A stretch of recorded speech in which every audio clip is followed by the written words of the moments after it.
In this video, I'm going to beat Pokemon FireRed with only the Nidoking-Line. Playthrough rules can be found in the description. Today, my starter Pokemon is going to be Nidoran Male, so let's go through its base stats. It has 46 HP, 57 attack, 40 defense, special attack and special defense, and 50 speed. It has a medium slow growth rate, which is the same as all starter Pokemon, and this one is really good for solo challenges. For my FireRed videos, I'm assigning my Pokemon a hardy nature, just so we get a sense for how their stats stack up for the game, and I don't make any mistakes accidentally assigning my Pokemon a terrible nature. Beyond that, I'm using perfect IVs for this playthrough so that all the Pokemon's results will be more easily comparable. Nidoran's ability is Poison Point, which means there's a 1 in 3 chance that the attacking Pokemon will become poisoned. Of course, this doesn't affect Poison or Steel types. Nidoran's starting moves are Leer and Peck, which is actually quite good for the early game. It gets Focus Energy at level 8 and then Double Kick at level 12, which is fantastic because Brock is the first gym leader. At level 17 it learns Poison Sting, but by the point I learn this, it's basically going to be irrelevant. And then at level 20 it learns Horn Attack, but I would have to put off Evolution to obtain that move this early. So we'll stop going through Nidoran's level up moves there.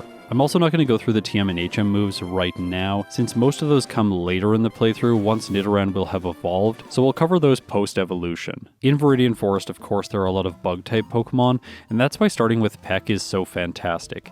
It makes the experience here very easy to earn, and in combination with a medium slow growth rate, it takes me less than 4 minutes to level up to 12 to gain access to Double Kick. With this fighting type move and one more level, I'm feeling ready to face Brock. His first Pokemon is Geodude, and it's not that powerful, plus it likes to set up Defense Curl, so I'm going to use Focus Energy to increase my critical hit chance. Very technically, critical hit rates work on a stage modifier system like all of your other stats, and using Focus Energy boosts this by 1 stage, so now I have a 12.5% chance to crit. Plus, every time I use Double Kick, I roll the dice twice. I don't get a crit with my first turn, but the second turn I land one, bypassing Geodude's stat changes and knocking it out. Next is Onix. It moves first using Bind, but this trapping move does not function the same way it does in Generation 1. So I'm still able to move, critting with Double Kick, doing almost half, and then my second hit takes it to orange. Onix goes for Tackle, but due to its pathetic attack, it does almost no damage, and my next Double Kick seals the deal. Nidoran earns itself an easy first badge, and with it comes a 10% boost to my attack stat. On Route 3, the experience from the first bug catcher levels Nidoran up to 16, and here it's going to evolve into Nidorino. This isn't going to change any of the moves that it learns, but it is going to make some of them learnt at a higher level. For example, Poison Sting will be at 18 instead of 17, and Horn Attack will be at 22 instead of 20. It seems like the game is always marketing this as the disadvantage of evolution, but really it isn't that much of a disadvantage. Stat increases are far more important. Evolving boosts Nidoran's base stats by 15 across the board, except for defense, which gets a 17-point increase. I am really curious what made the developers in Generation 1 decide on this 2-point difference for the defense stat. What balance reason did they have in mind? If you know, please pass the information along in the comments. I am really curious. In Mount Moon, I spend some time battling optional trainers. I want to get Nidorino to level 22 to learn Horn Attack. This is a pretty good normal type move, and it has a lot of PP, so by knowing it, I'm going to be able to avoid a lot of Pokemon-centered trips. I should also note, in Mount Moon, fittingly you can gain access to a Moonstone very early on into a playthrough. I think this is the reason this line is used for speedruns. It has the medium slow growth rate, and you can get a Nidoking right after the first gym leader. In a solo challenge like this that features evolution, a Pokemon like this is automatically at an advantage, whereas Pokemon with slow growth rates that evolve at high levels are at a disadvantage. Two examples of Pokemon like that would be Rhydon and Dragonite. As soon as Nidorino learns Horn Attack, I evolve it into a Nidoking. This evolution boosts all of its base stats by 20 across the board. There are no exceptions this time. It also brings with it the move Thrash, which I am going to teach for now. However, I don't particularly like this move just because of the secondary effect, which is it causes confusion after it runs its course. It's really only good at the end of battles or for short battles. Evolution also gives Nidoking a dramatic improvement to its move pool. It gets access to Ice Beam, Thunderbolt, Earthquake, Dig, unlike Generation 1. Shadow Ball, Brick Break, Shockwave, Flamethrower, Sludge Bomb, which is actually only a post-game TM, Fire Blast, Rock Tomb, Surf, and a bunch of moves featuring Mega Punch and Rock Slide through Move Tutor. In Cerulean City, I have to go up against the rival. His lead is Pidgeotto, and this thing is awful because it knows Sand Attack. It goes for Quick Attack right away and gets poisoned. Alright, that's convenient. And then Horn Attack gets a critical hit, knocking it out right away. Alright, that was the best possible turn 1. Next is Squirtle. Horn Attack does about half. I take super effective damage from Water Gun, but it doesn't do that much. After all, I am a 3rd stage Pokemon. Normally this is a bit weird in my videos because I've started with a fully evolved Pokemon, but today, since I'm evolving throughout the playthrough, this is actually just completely legit. I finish off his remaining team members, and with that, I am unleashed on Nugget Bridge. At the end of this area, I pick up the TM for Secret Power and teach it to Nidoking right away in the place of Horn Attack because it has 5 more power, and it also has a 30% chance to paralyze. To prepare for the next gym battle, I fix my held item so that it's a Person Berry, and now I'm ready to take on Misty. Her first Pokemon is Staryu. I go for Secret Power and knock it out in one hit. Okay, excellent. Note my Nidoking is level 27 right now. I have not been doing that much optional training throughout this run. This is just the power of the medium slow growth rate. Next is Starmie. I figured that I would probably get a 2-hit or a 3-hit here, so I use Thrash for maximum power. It does significantly more than half. Starmie strikes back with Water Pulse. Because of my Person Berry, even if it confused me, it wouldn't have mattered, and because of that, my next hit with Thrash knocks her ace out. Now, while Nidoking can learn Water Pulse, a far better TM to teach it is going to be Dig, which I can gain access to just outside of Cerulean City. I should note here that I could have obtained this before Misty. That being said, it would have equivalent power with Thrash, because in Generation 3, Dig is base 60 power. I'm very used to Generation 1 where this move is essentially just Earthquake over 2 turns, but that's not the case today. To learn this same type attack bonus move, I give up Peck. After all, it really isn't that useful outside of the early game. On the other side of the tunnel, I'll show you where 2 hidden items are. Just above the exit to the tunnel, you can pick up a hidden rare candy. This one replaces the rare candy from the SS Anne in Generation 1. Also to the left, on the tile with the shadow, you can pick up a citrus berry. Inside the SS Anne, I go up against the rival again. This time, I'm not able to one-shot the Pidgeotto, giving it a chance to use Sand Attack, lowering Nidoking's accuracy. Luckily for me, this debuff isn't as bad as it is in Generation 1. Right now, my moves have a 75% chance to hit rather than a 66% chance to hit. But then I miss on the Kadabra and it uses Kinesis, lowering my accuracy again. So now I have a 60% chance to hit. The rival sends in Wartortle next. Secret Power takes it to orange, it sets up Withdraw, and I knock it out without taking damage. Okay, this is good. Raticate is last. By the way, definitely one of the best sprites in the game. This thing looks so chunky. I missed twice against it, but as soon as Double Kick comes in contact with the normal type, it faints.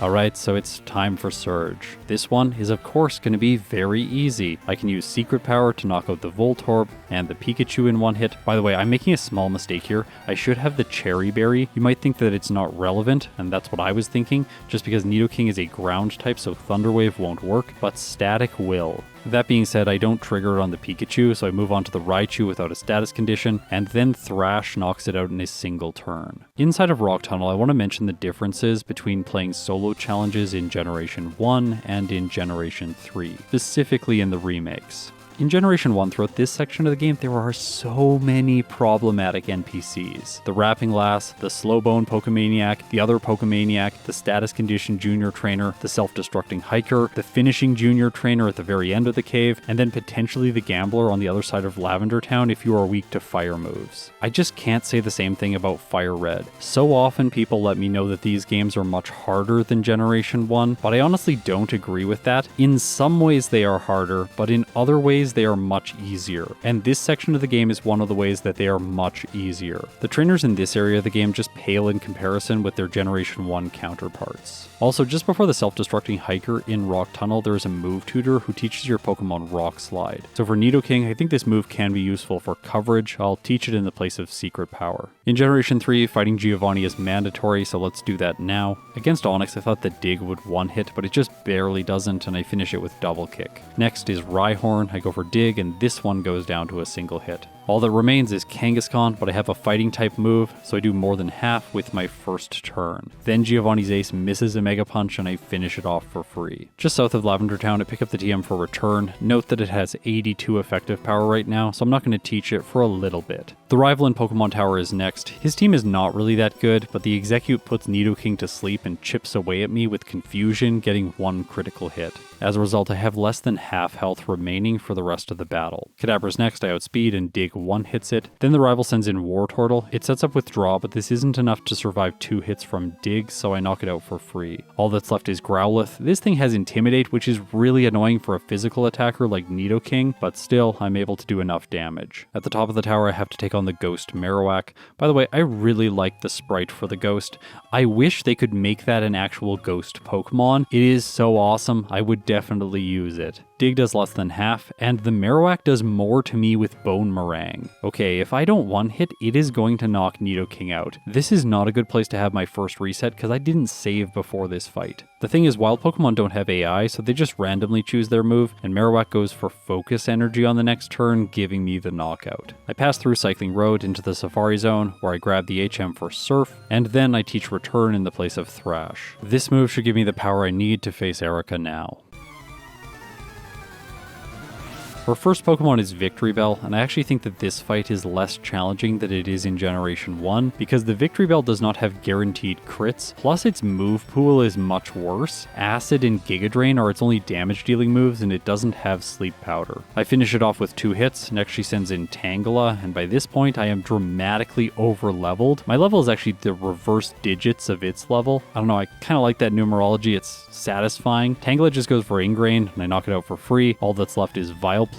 This one does have Sleep Powder, and it's able to put Nidoking to sleep, but in Generation 3, sleep is not nearly as devastating as it is in Generation 1, so eventually I wake up and hit another return, defeating Erika. On the theme of the remakes feeling slightly easier than Generation 1, I want to mention the fact that Koga got his red and blue team, and it is by far inferior to his yellow version team. And so I should address the fact that right now, to me, it feels like yellow is the hardest Kanto game, FireRed is second most difficult, and red and blue is by far the easiest. I think this is a function of the fact that I have not optimized FireRed yet. When I learn all the corners that Pokemon need to cut, I think that the game is going to get much more difficult. At that point, if this game isn't harder than yellow version, I will be really surprised. During the first mandatory battle in Koga's gym, my Nidoking has a chance to learn Mega Horn. This is a great move to counter psychic types that Nidoking goes up against, so I'm going to teach it in the place of Double Kick. And now, let's face Koga.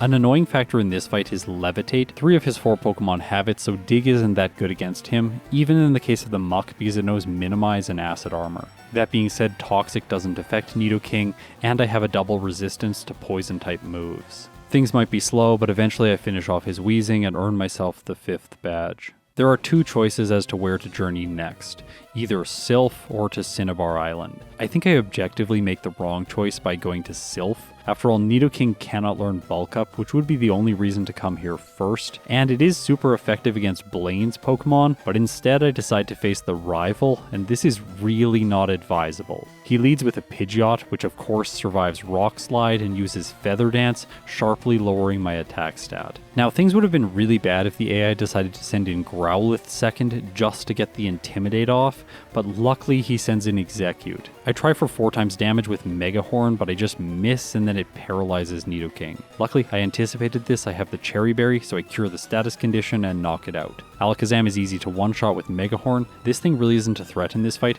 because its only damage-dealing move is Future Sight. What a downgrade for the Psychic-type monster when compared with Generation 1. Blastoise comes out next. I don't really have a good move here. It wastes some time with Protect. Return is doing so little. I try for more damage with Mega Horn, but in the end, it's just not enough, and I have my first reset. So the game is going to force me to go to Cinnabar Island first.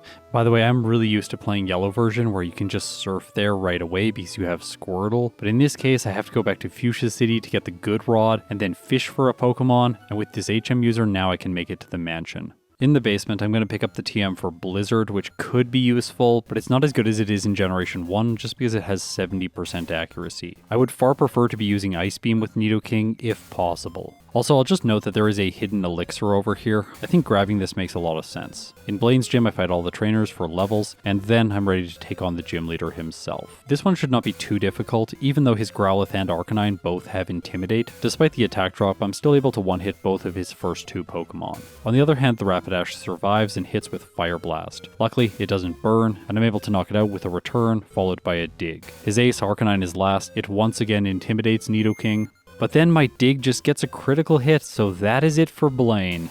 With him out of the way, I'm now going to have to clear Silph. By the way, I just want to mention the fact that the Hypno Sandwich is unchanged in these games, which brings me a great sense of relief and joy. Okay, so let's see if I can beat the rival now. I'm a higher level, so I one-shot the Pidgeot, completely avoiding Feather Dance. Both Execute and Alakazam are easy one-hits as well, and I make it back to the Blastoise with full attack. Like Pelipper and Hoenn, it decides that it loves Protect, stalling me out. Return hits doing more than half, so I'm able to finish it on the next turn. All that's left is Growlithe, and it really doesn't stand a chance. Next is Giovanni. His team is slightly better in this fight, but that really isn't saying much. Also, where did his Onix go? How have I never noticed that before? It just disappears after the first fight with him. Imagine if he had a Steelix in this fight. That might actually make him better. After crushing his team, I fight Sabrina, and this one is also a stomp because her Pokemon are quite physically frail. Nidoking is a physical attacker, and it's quite over-leveled. Even the Psychic Ground Venomoth goes down to a single hit. With just over an hour on the clock and only one reset, Nidoking has earned itself 7 of the 8 gym badges. I'm going to spoil a bunch of my previous FireRed runs now,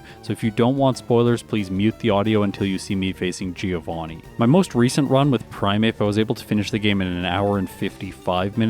In my fastest run to date, Mew was able to beat the game with a time of 1 hour 25 minutes and 3 seconds. Blastoise was just behind this with another hour and 25-minute time, and then Venusaur had an hour and 26 minutes. Charizard lagged these two with a time of 1 hour and 33 minutes, but out of the 3 starters, it's definitely the one that I understand the least. I'm sure I can improve its result the most. With all of those times, I think that Nidoking is setting itself up for the fastest time yet, which should be expected from the Pokemon that speedruns the game.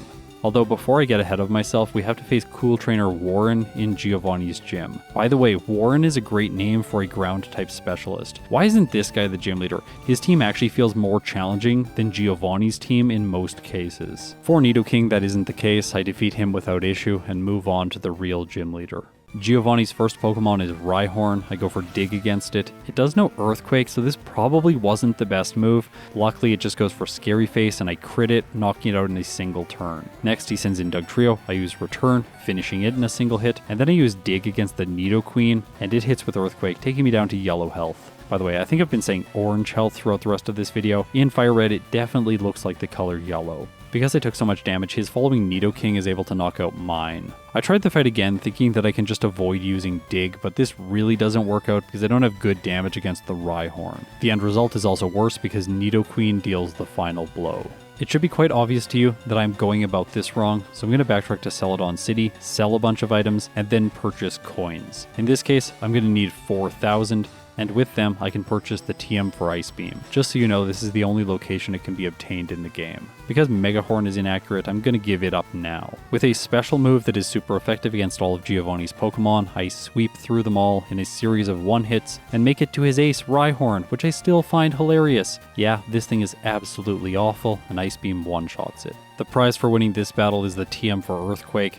This comes way too late in the game, but it makes sense. After all, it's a very powerful move. Of course, I'm going to teach it in the place of Dig to upgrade Nidoking's moveset. The rival on Route 22 is next. By the way, if you're wondering why his name is Terry, this is because the game uses that name to generate all of his Pokemon's natures. Really weird. I'm really not sure why it isn't Gary, but I guess Terry will do. I was really hoping to one-shot the Pidgeot, but Ice Beam just barely doesn't. Luckily, it doesn't go for Feather Dance. Next is Alakazam, and I one-shot it with Earthquake, and then with 3 uses of this move, I can knock the Blastoise out. From there, things are much easier. I one-shot the Growlithe, the Rhyhorn, and the Execute. By the way, why has he not bought a Leaf Stone? He should have evolved his Execute by now. Did they think that Executor was too powerful for this section of the game? If they did, they're actually probably right, because that thing is a beast in Generation 1. Inside of Victory Road, I also do some optional training, and then I backtrack to Celadon City to buy the TM for Thunderbolt. After that, I train a little bit more up to level 58. I teach Thunderbolt in the place of return,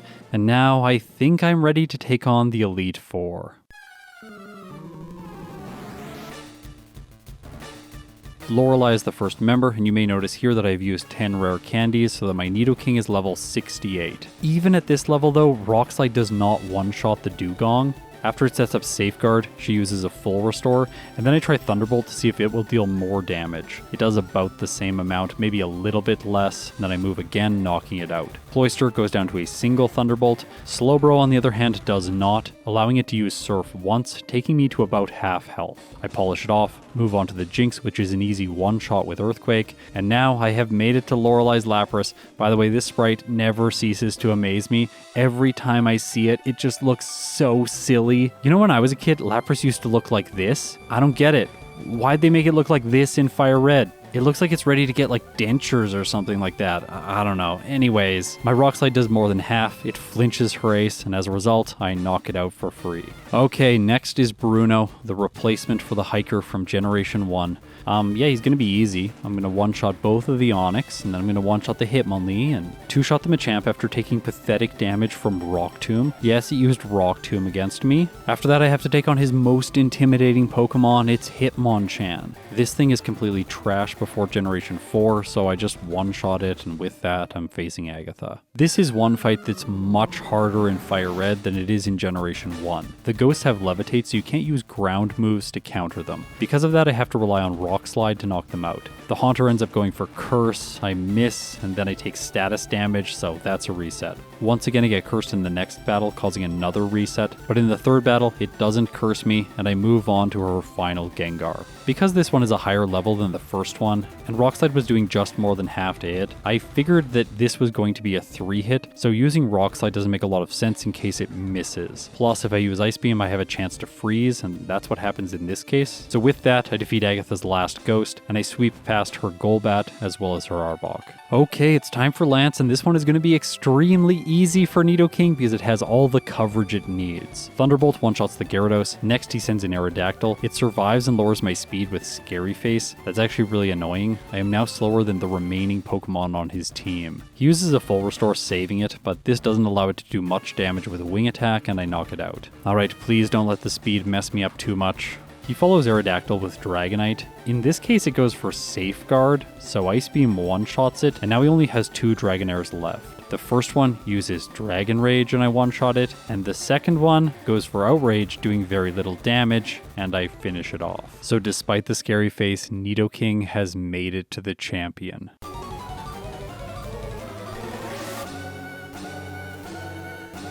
As this fight starts, there's going to be another quick spoiler for my Mew video. It came out like a year ago. If you haven't seen it, please go watch it. Mew's final time was 1 hour, 25 minutes, and 3 seconds. The current time on the clock is under an hour and 23 minutes, so if Nidoking is able to win in its first battle, it's going to be faster than the mythical Pokemon. But let's see how things start, because the Pidgeot could be awful with Feather Dance. I go for Ice Beam against it, and I get the one-hit. Perfect. Next, he sends in Alakazam, Earthquake one-shots it, and then Blastoise comes out. At this point in the run, I have access to Thunderbolt. By the way, I didn't have it before on Route 22 just because I didn't have enough money. With the Electric type attack, I do more than half. Blastoise sets up Rain Dance, and I knock it out for free. Okay, this is looking really good.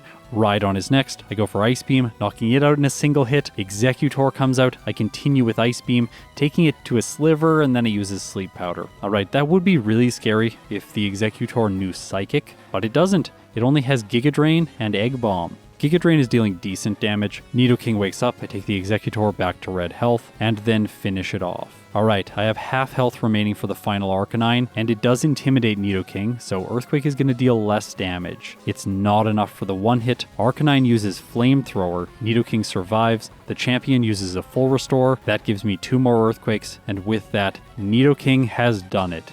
It clocks in with a time of 1 hour 23 minutes and 32 seconds, with 5 resets at level 71. This is a game time of 5 hours and 8 minutes. For all of you who are really attentive to the footage while watching these videos, you will have noticed the fact that I have changed my method for clocking in the final time. I changed this because I was able to get my auto splitter working with FireRed, and it automatically stops the time when the final battle in the run is complete. Oatspear coded this auto splitter specifically for my purposes, but I don't have enough coding knowledge to go in and change how it deals with the end of the game. Because of that, it was just far more convenient to change my approach to clocking in the final times for these runs, so going forward I am once again going to be collecting the final real time as soon as the last battle ends. Right now in FireRed, we don't have results that are close enough to impact any positions in the tier list, but I figured it was worth just giving an explanation in case people have picked up on this change. With its results today, Nidoking earns itself the top spot in the tier list. We have a new standard for times, and I am now 100% convinced that times under an hour and 20 minutes are going to be possible. I think eventually even times under an hour and 10 minutes. But I have to get a lot better at the game before that's going to be possible. Now, Nidoking was a powerful physical attacker. As a result, I think it's only fair to do a powerful special attacker in the next video. Because of that, next Friday I am going to beat FireRed with only the Hypno-Line. As a psychic type Pokemon, it has really not aged very well. In Generation 1, it was an absolute beast. Then when Special was split into Special Attack and Special Defense, it got the higher Special Defense and a new lower Special Attack invented. That being said, there aren't really any Dark types in the remakes, so I expect Hypno will still do very well. If you support me directly, thank you so much, it means the world to me. If you made it this far in the video, you are incredible. Daily December continues tomorrow with a versus video I didn't think I was going to make. So stay tuned for Primeape versus Persian in Pokemon Yellow. I'll see you then.